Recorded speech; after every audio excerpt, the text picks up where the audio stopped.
Aí galera, tranquilo, na boa. Hoje falaremos sobre discurso de ódio. Melhor dizendo, discursos de ódios. Porque toda vez que nós falamos em fenômenos humanos, fenômenos culturais, fenômenos sociais, né?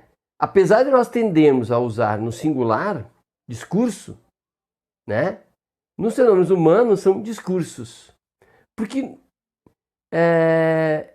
dificilmente a igualdade, a regularidade, a linearidade e a singularidade se faz presente quando falamos em pessoas, né?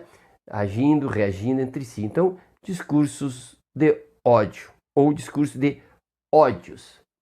Pois bem, o que é ou o que são discursos de ódios, né? Vamos pensar que discurso ou discursos, né, é a exteriorização de um interior, de uma pessoa que pensa, que imagina, que raciocina, né, exterioriza para outra pessoa. Então, se não há outra pessoa, se não há um público, uma plateia, um ouvinte, não há um discurso. Também, se eu não tenho nada dentro da minha cabeça, evidentemente que eu não poderei discursar. Então é preciso um universo interno, né? E uma pluralidade de pessoas do lado de fora. E, portanto, é preciso que essas pessoas do lado de fora, de alguma maneira, lá de fora de mim, né? Os ouvintes do meu discurso, se interessem e, portanto, passem a receber, né, as informações daquilo que o orador está dizendo. Portanto, é preciso que haja linguagem, porque eu só me comunico com pessoas através de linguagem, as mais diversas.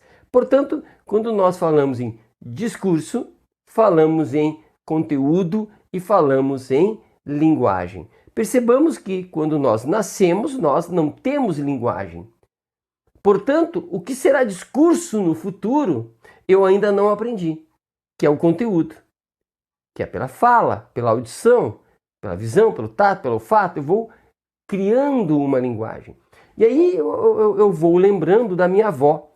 A minha avó materna, quando ela queria se referir de maneira depreciativa a algum movimento social, depreciativa em relação a alguma bandidagem, alguma coisa disruptiva, ela dizia assim, aquela gente, né?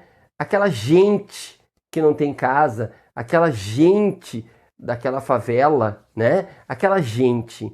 Então, vejam que eu, criança, um pouco mais que bebê, já estava recebendo como conteúdo a expressão aquela gente, de maneira depreciativa. De tal forma que eu fui compreendendo que havia a categoria de pessoas iguais entre si e não pessoas, senão aquela gente. Absolutamente não eu, absolutamente não a minha família, absolutamente não minha comunidade, não a minha cultura. Era aquela gente.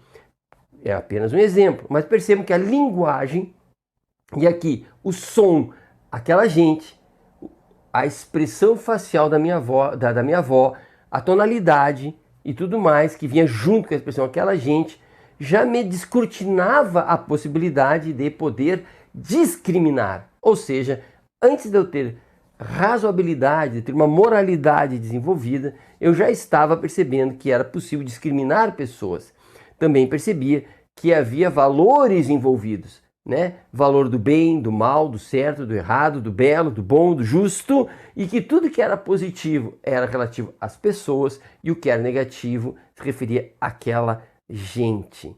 Então percebam que um passo para o futuro discurso de ódio que eu poderia fazer, né, estava lá na minha história de linguagem, como eu fui compreendendo o mundo, como eu fui percebendo que as coisas são. Então eu percebi que havia os meus iguais e os meus iguais, meus parentes, as pessoas como eu, com o meu fenótipo, inclusive, e havia aquelas pessoas diferentes e, por serem diferentes, desprezíveis.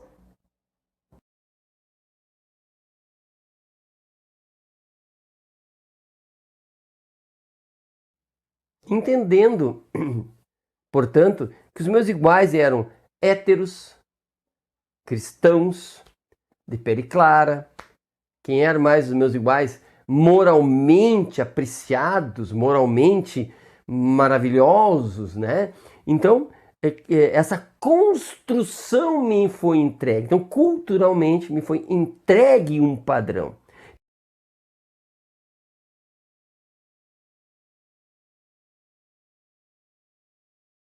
Então, eu fui sendo induzido a ter uma visão de mundo.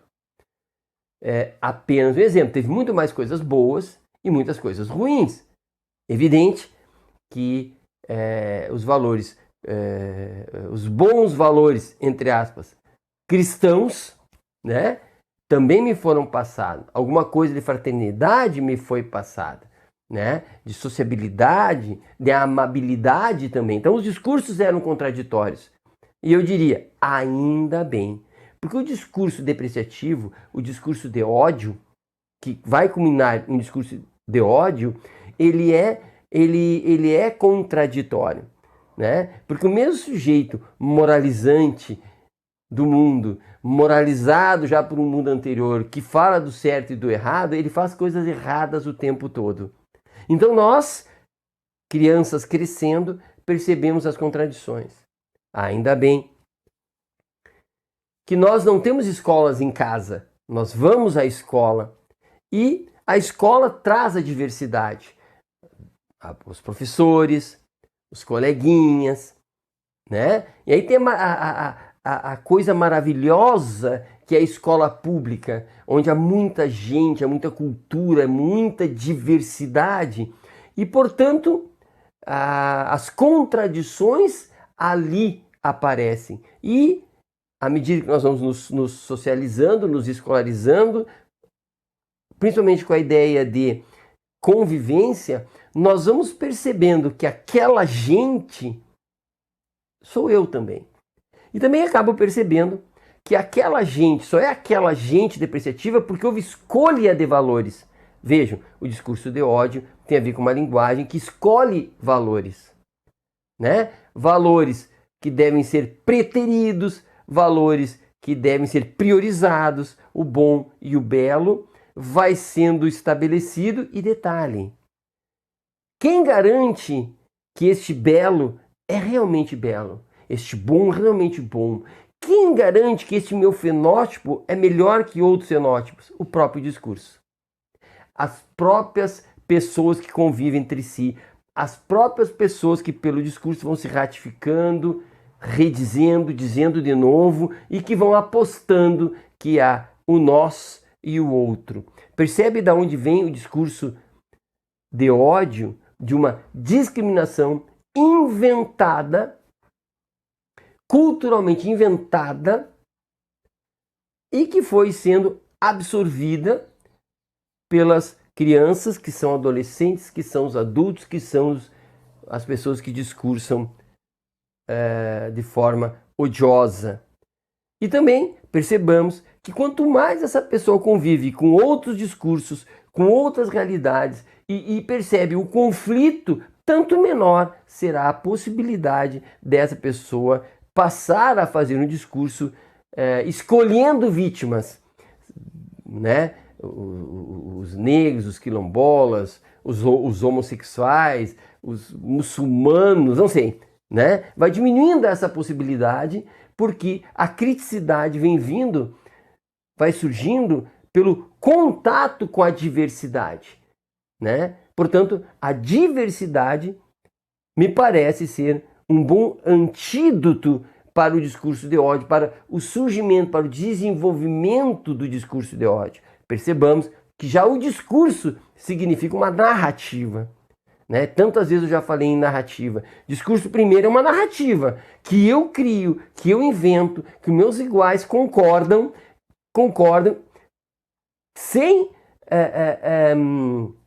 tentando evitar conflitos internos. O discurso é uma narrativa que torna tudo racionalmente inteligível, e então eu posso acreditar nisso e fazer o discurso de ódio.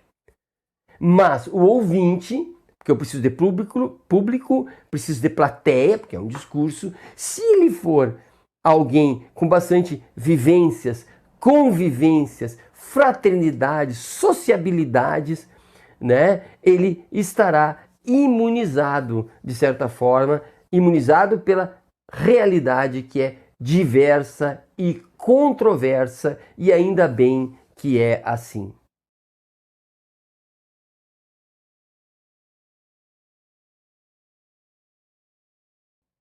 Percebam que a pessoa que aprendeu a odiar, que elegeu seus objetos de ódio, elegeu suas vítimas, que estabelece um público, uma plateia para aplaudi-lo, para ratificá-lo, cada vez mais ele vai ser vítima do seu próprio ódio.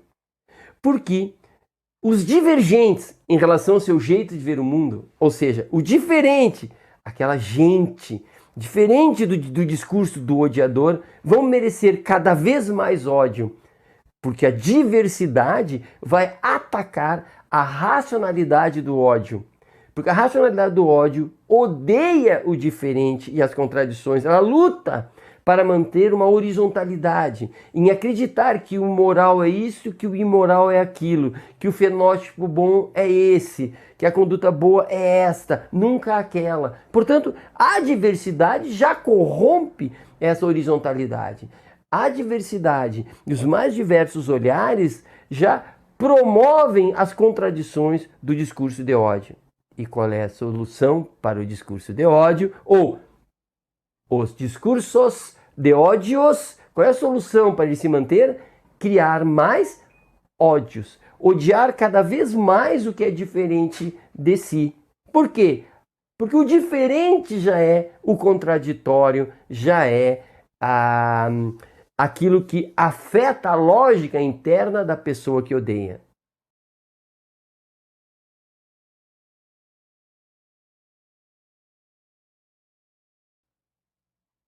Agora, podemos dar um passo além. O neoliberalismo e o discurso de ódio são primos irmãos. Como assim, professora Milka? O neoliberalismo, que de uma maneira contraditória prega a liberdade, prega também a competitividade, prega a manutenção do mesmo número de possibilidades de sucesso, né? Mantém-se o mesmo número de possibilidades de sucesso com um aumento populacional crescente. Logo, a competição e a liberdade para competir cresce, cresce e cresce. Como há mais competidores que possibilidade de sucesso, sempre haverá aquela gente. Sempre haverá as pessoas que atingiram as vagas, as oportunidades de sucesso, e aquela gente que vai ficar lá pentelhando porque não consegue.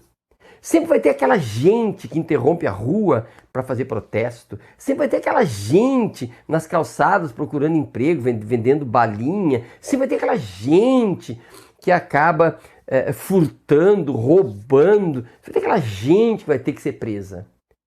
Então, o discurso de ódio e a competição dentro de uma liberdade massacrante de uma maioria que não vai chegar lá, né, vai gerar esse discurso de ódio. Portanto, o lucro, a competição, a escassez, ela é feita sob medida para esse discurso de ódio. Até me ocorre refletir quem nasceu primeiro, se o discurso de ódio ou a competitividade, ou se nasceram juntos, né?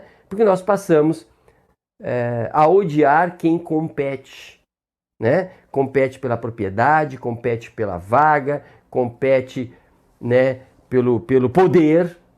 Então, cada vez que nós abraçamos a ideia da liberdade competitiva e não fraterna, cada vez que nós abraçamos o lucro e desprezamos a cooperação, nós acabamos desenvolvendo um discurso excludente, um discurso que quer o mal do outro, o discurso que quer eliminar o outro, porque as vagas são sempre menos, as oportunidades são sempre menores do que os competidores.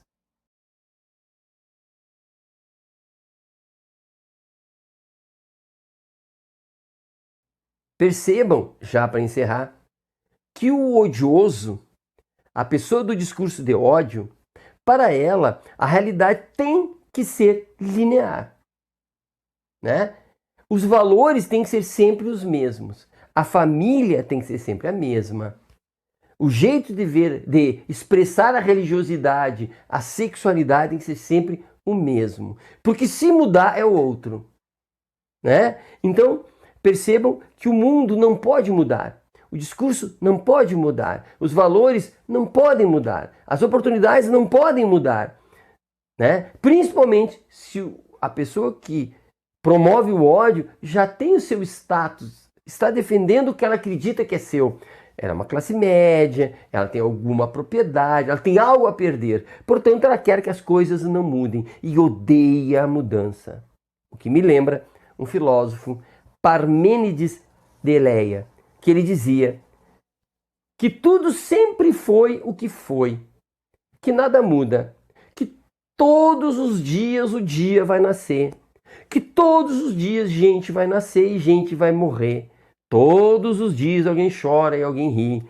Todos os dias são dias iguais uns aos outros. Sempre houve guerras, sempre haverá guerras. Sempre houve o rico, sempre houve o pobre. E Parmênides vai dizer, nada muda. Tudo é linear. A filosofia dele, na Grécia clássica, era, creiam-me, se há mudança é uma ilusão, porque tudo é o mesmo, nada muda. Por isso, a ciência, a racionalidade, a vivência, a vida das pessoas é possível, porque nada muda. Parmênides, hoje, talvez fosse um odiador profundo, porque ele há de descobrir, ou teria descoberto, que existe o socialismo e o capitalismo. Há pessoas que morrem e há pessoas que vivem por mais tempo. Há a medicina para uns e a morte para outros. Há sujeitos ricos que ficam pobres, pobres que ficam ricos, né? Existem pessoas brancas que são diabólicas, há pessoas negras que são genuínas, são fantásticas, são divinas. Existe um monte de coisas coexistindo e a verdade, a linearidade é cada vez mais difícil de encontrar. Inclusive, cada vez é mais difícil para encontrar algo ou alguém para odiar. Porque eu só odeio se eu tenho certeza que existe um valor e aquela pessoa agrediu esse valor. Por isso eu odeio. Só existe o ódio quando eu tenho certeza que existe uma família e aquela pessoa não tem ou agride. É preciso, para odiar, que eu tenha certeza que a minha religião é melhor do que as outras e que, portanto, quem ataca a minha religião merece meu ódio, né? Tudo uma ilusão, tudo um discurso, porque tudo muda a todo momento. É mais Heráclito que Parmênides. Percebamos, então, que se é para escolher uma verdade, eu escolheria, melhor que tudo, é a fraternidade, a cooperação, o companheirismo e que aumente o número de oportunidades para todas as pessoas, a tal ponto que a competição quase zere, ou quem sabe zere, e nós não temos mais a quem odiar, porque há espaço para tudo, para todos, e a mudança é uma realidade. Tudo muda, tudo se transforma e tudo evolui, e o discurso de ódio é uma porcaria que quer uma linearidade que nunca existiu. Abraço e até a próxima.